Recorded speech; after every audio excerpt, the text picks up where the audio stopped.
एक बार एक शिकारी शिकार करने के लिए जंगल में पहुंचा। उसने अपने तीर पर बहुत ही खतरनाक जहर लगाया और शिकार को निशाना बना करके उसने तीर को छोड़ा, लेकिन उसका तीर चूक गया और तीर एक पेड़ पर जा लगा। वो पेड़ बहुत ही हरा भरा और बहुत सारे तोते उस पेड़ पर रहते थे। जैसे ही वो जहरीला तीर उस पेड़ पर जाकर लगा, वो पेड़ धीरे धीरे सूखने लगा और उस पेड़ पर जो भी तोते रहते थे वो एक एक करके उस पेड़ को छोड़कर जाने लगे। उस बड़े से पेड़ के कोटर में एक बहुत ही बूढ़ा तोता रहता था जो बहुत ही धर्मात्मा और अच्छे मन का था। सभी तोते उस पेड़ को छोड़कर जाने लगे थे, लेकिन वो बूढ़ा तोता जाता था, दाना लेकर के आता और उसी कोटर में आकर के बैठ जाता था, परंतु उस पेड़ को छोड़ने को तैयार नहीं था। बूढ़े तोते के साथियों ने कई बार आकर के उसे समझाया कि यह पेड़ सूख रहा है और किसी दिन गिर भी जाएगा, चलो किसी और पेड़ पर चलकर रहा जाए, परंतु वह बूढ़ा तोता वहां से जाने को तैयार नहीं हो रहा था।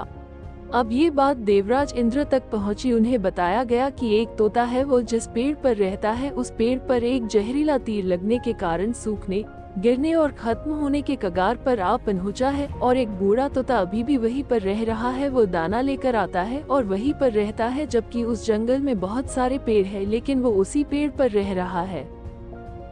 देवराज इंद्र प्रकट हुए और उस बूढ़े तोते से कहने लगे कि आप बहुत धर्मात्मा है, बहुत ही अच्छे मन के हैं, लेकिन आप इस पेड़ को छोड़कर किसी और पेड़ पर चले जाइए, क्योंकि यह पेड़ कुछ ही दिनों में गिर जाएगा।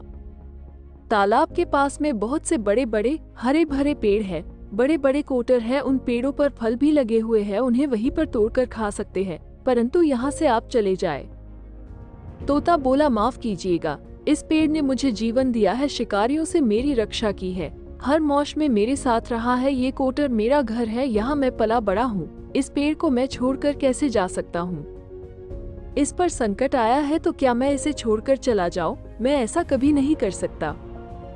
देवराज इंद्र तोते के इस बात से बहुत ही प्रसन्न हुए। उन्होंने तोते से कहा, मैं आपके इस बात से बहुत ही खुश हूँ, मांगो जो आपको मांगना हो।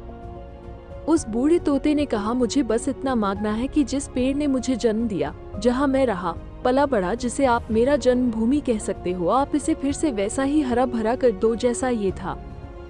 देवराज इंद्र ने अमृत से उस पेड़ को सिंच दिया और पहले की तरह हरा भरा कर दिया।